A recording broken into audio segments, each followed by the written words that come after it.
Hi guys, welcome to back to another video on the YouTube channel. I am Maximor and today we are here with my Honda Saveco Type R2 Turbo over 300 horsepower work on the bike.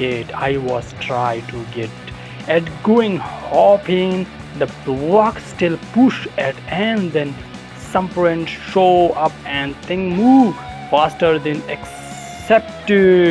After you have seen those effect shots, I just want to say that I have already introduced my car before when I was white. I will leave that right here of you. So hey, like I told you guys, this is the car of my dream. So we are going to do something electric with it.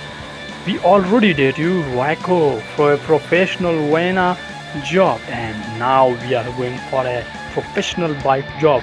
Right over here we are using this bike blue, okay, for racing full eco.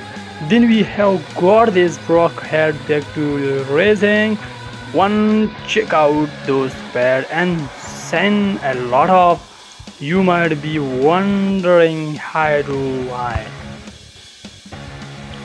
why don't you just upgrade the bike? First of all, I want to the car actually working, and some gonna discuss we noticed by clever and something plain cheating of you now. So what did you do? And we are already going the back it. We took this chin of bless the rich cheaper, not the front ones, because they were perfect. Now we are going to plant them with hat, a strand pen, and not a straight holder. So while we are all with the brake, the clapper dock was some two, and the same guys for this part. Please subscribe my YouTube channel, guys.